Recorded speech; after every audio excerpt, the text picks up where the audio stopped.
Luar biasa. Tadi Bu Kami Buka suara, buka pikiran. Cak. Wah, Jackmania loh. Iya, antara Jackmania sama PPSU. Gue mau ngomong itu sih.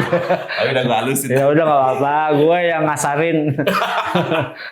Banjir di Jakarta. Oh iya, Banjir. iya kan gue pernah ngomongin juga soal itu. Lu tau nggak kapan banjir yang luar dalam di Jakarta tuh dimulainya mulai kapan? Lu tau nggak banjir? Luar dalam maksudnya gimana? Ya banjirnya bukan cuma banjir air tapi juga banjir perasaan. Gue inget tanggalnya aja gue inget. Mulai dari 16 Oktober 2017. Itu Jakarta tuh banjir. Sampai 16 Oktober nanti. Oh gitu, banjir perasaan. Iya, banjir air dan banjir perasaan. Dan nggak ada yang berubah katanya. Gue sih lebih milih banjir job udah. Udah paling enak banjir job udah. Banjir job ya. Banjir Kalau job banjir lah. yang bayar. Percuma banjir job nggak ada yang bayar. Iya iya. Yang namanya job biasa ada yang bayar. Oh, iya. Harusnya. Nah, banjir di Jakarta ini udah kayak apa ya? Kayak lempar-lemparan. Gubernur A ganti gubernur B. Iya. Wah, memang begini Udah Jakarta. dicari Gak ada gubernur C. Memang begini Jakarta. solusinya lah, apa sumur resapan segala macam, masih belum ini juga. Tapi Pak Anies kemarin kan idenya adalah membuat sumur Iya, resapan. sumur resapan. Sumur resapan. Jadi air kalau lewat itu jangan disuruh kemana-mana, tapi dirangkul ke rumah masing-masing. Inilah, gue kan sering air lewat nih. Air sini. Makanya lu naik ke lantai atas ya. Iya. Soalnya lantai bawah lu udah penuh. Iya itu. Lu ramah sih ke air. Bukan gitu. Iya, gue berusaha ramah kepada siapa aja. Gue pernah tinggal di daerah Bangka, agak turunan, dan itu banjir waktu air lewat. Gue bilang, Oh, harusnya gitu gue ya. Tapi gue di atas genteng udah. Mau ngapain? Sama aja itu. Korban banjir dulu. Korban banjir. SMP waktu gue SMP tinggal di sana, korban banjir. Dan itu kalau masuk tuh besoknya tuh kita jemur kasur. Iya kan? Soalnya kan kebanjiran sampai kasur kan, lu tahu kan? Oh iya. Wah, kalau kasur udah basah tuh, udah ribet dah. Cuman problemnya kasur kapuk kan nggak gampang. Nah, iya. Berat tuh. Tambah berat. Selain berat karena dosa kita. Jangan kita dong situ kali. Kesannya gue tidur di kasur sama lu ya. Iya, itu makanya. Ini kan Pak Anies tinggal hitungan jam. Ini kalau ini malam minggu berarti Minggu hari terakhir. Pernah gue bilang 16 Oktober masih pagi, kok Jakarta macet banget. Oh iya. Pas sudah masuk. Siapa sih gubernurnya? Ya ternyata masih dia. Dikira 16 Oktober udah selesai. Udah selesai, padahal kan sampai jam 24.00. Itu maksudnya. Begitu Pak Anies lagi jalan banjir. Ini kok masih banjir? Bangkai Bang ini gubernurnya. Iya. Kan dia lupa masih 16 Oktober. Masih saya. Maaf. Kalau udah 00.00 tuh baru dia. Oh mungkin begitu jam 12.00 begitu lewat 1 detik dia langsung begini rasanya jadi pengangguran. Gitu ya. Temennya banyak, santai aja Pak Anies, jangan takut kalau nganggur. Oh temennya banyak. Kita? Iya kan? Kita siap-siap sama-sama nyari job lah. Iya, kan kalau Pak Anies kan baru dicapresin itu belum kerja. Udah kerja kemarin. Udah. Ke Demokrat. Iya, udah. PKS sudah kerja deh. Oh, dia udah kerja ya, enak banget. Padahal lagi kerja. Padahal dia masih statusnya masih pegawai. Gubernur. Kok udah merangkap gitu ya? Iya, gajinya udah berapa dong? Wah, gak kebayang. Tapi ngomongin banjir, tentu yang paling terasa tuh ibu-ibu ya kan? Iya, kalau cowok mah masih nyantai. Paling. Ya kan celananya begini. Kalau ibu-ibu. Banjir, wah. Kompor gas diangkat. Bukan, cucian nggak kering-kering. Cucian nggak kering-kering, iya benar. Panggil aja tuh ibu. Nih ibu-ibunya adalah Mak Ira. Kita panggil Mak Ira. Mak Ira, korban banjir. Kagak. Nggak usah banjir, hujan aja tadi tuh cipratan tuh. Ini bagaimana ya kalau misalnya tolak ukur banjir itu Singapura aja banjir. Ada yang ngomong kayak gitu. Lah, jangan dianggap kelalaian menangani banjir itu sah-sah aja, mentang-mentang negara lain juga banjir. Jangan begitu dong. Itu lepas tanggung jawab. Ini maka jadi emosi kalau begini. Jangan pisahin. Kita ini marah-marah ke kita nih. Iya. Agak bener ini kalau begini caranya enak aja. Main ngomong aja. Ya udah pukulin aja. Salahin yang gini banjir tahu siapa. Sudah. Ngapain pada berdua di sini kagak bantu solusi kagak apa? Nah, Gimana? kalau kita nggak ada acara nggak jalan. Benar, banjir. Banjir mau dayung dulu. Ya, belah buah manggis di Pantai Sanur. Alhamdulillah Pak Anies udah nggak jadi gubernur. Melihat wawancara Mas Vito dengan Anies di Detikcom, Anies berkata, saat hujan 148 sampai 180 mm lalu banjir.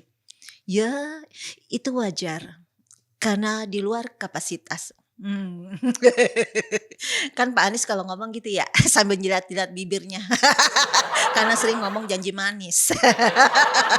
Terus Mas Vito dari Detikcom katakan, kenapa tidak ditambah kapasitasnya Pak? Anies nggak menanggapi, malah sibuk ulas Singapura juga banjir, padahal kapasitasnya 3 kali kota Jakarta. Pak Anies mirip banget dah sama emak. Di saat anak kosan ngeluh kepanasan di kamarnya nih, emak katakan, ya itu wajar kalau kosan murah. Kosan murah kok berharap nyaman. Namanya juga kosan 1000 pintu 1 kamar. Lalu Pak Anies juga melanjutkan dengan kata-kata, ketika ada situasi yang di luar kendali, dalam artian saya tidak dapat mengendalikan, insya Allah ada hikmahnya. Lah, Bapak gak bisa kendalikan banjir, enak cuman ambil hikmah. Nah rakyat yang kebanjiran, boro-boro merenung ambil hikmahnya.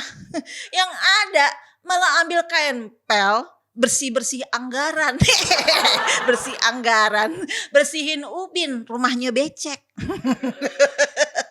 Terus lanjut nih, Pak Anies berkata, Jakarta ini kotanya kecil. Semua orang tahu siapa yang mengerjakan apa dan dengan siapa. Betul banget dah. Apalagi KPK nih tahu banget. Kalau Jakarta diibaratkan kosan emak yang sama-sama kecil, anak kosannya ada yang lagi goreng telur nih di dapur kosan. Tahu nggak? Semuanya bisa nikmatin aromanya. Makanya nggak heran nih ada anak kosan yang modal nasi putih setiap hari, tapi ganti-ganti aroma lauknya. Terus nih Anies kembali berkata nih, jika ada janji yang saya tidak tepati, itu bukan saya secara sengaja mengingkari, tapi ada ketidakmampuan, ada kekurangan sumber daya, ada kendala sehingga tidak mampu terlaksana. Akhirnya ngaku secara tersirat dan tersurat tidak mampu.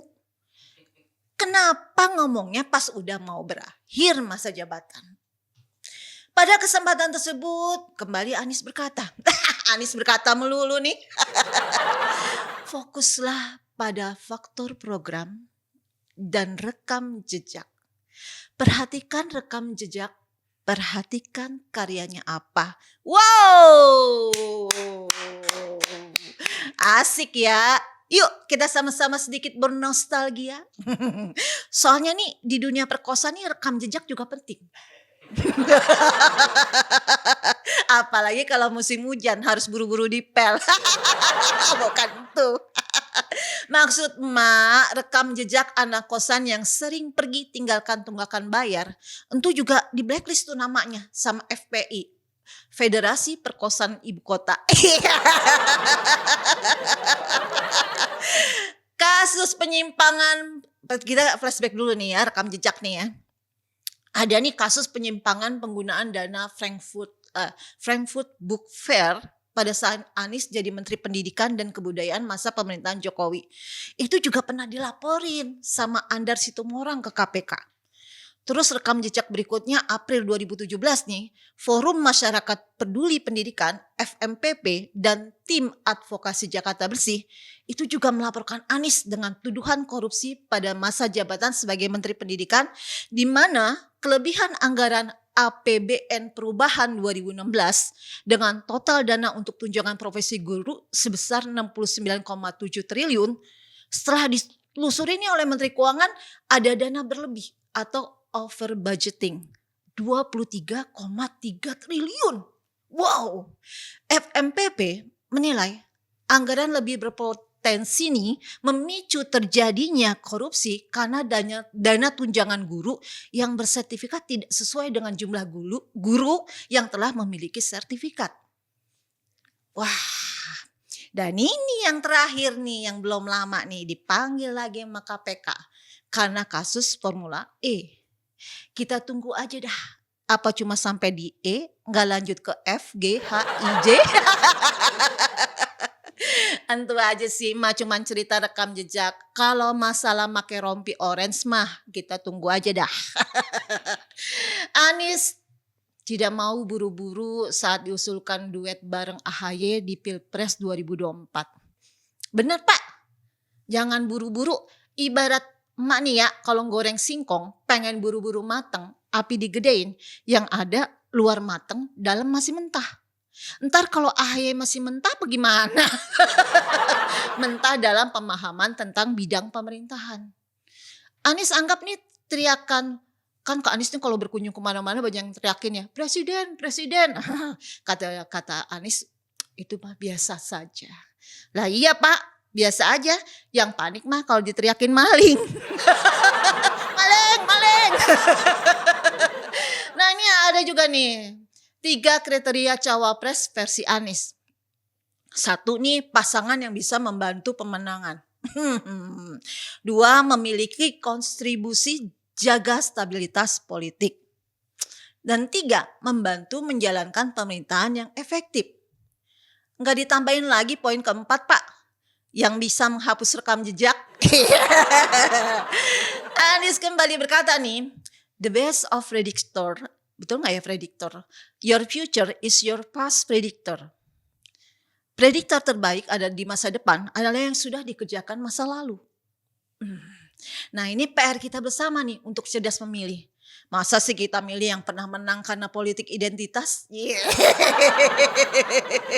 Kayak emak nih sebagai ibu kosan, masa milih anak kosan sembarangan? Paling nggak nih kalau mau ngekos di tempat emak, harus hafal Pancasila. Menghargai adanya toleransi. Dan yang paling penting nih, sabar dengan kebawelan emak. Anggota DPRD DKI dari fraksi PDIP mengatakan tentang salah satu poin raport merah Anies saat jadi gubernur. Yakni koneksi antara BKT dengan Kali Ciliwung yang hanya 600 meter, 5 tahun gak dikerjakan. Ya maklumin dah. Kan Anies pernah berkata, jika ada janji saya yang tidak ditepati, itu bukan saya secara sengaja mengingkari.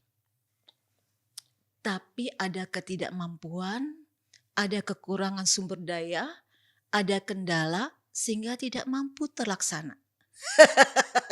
Anies callback. Lain ladang, lain belalang. Aman gak nih mak pulang?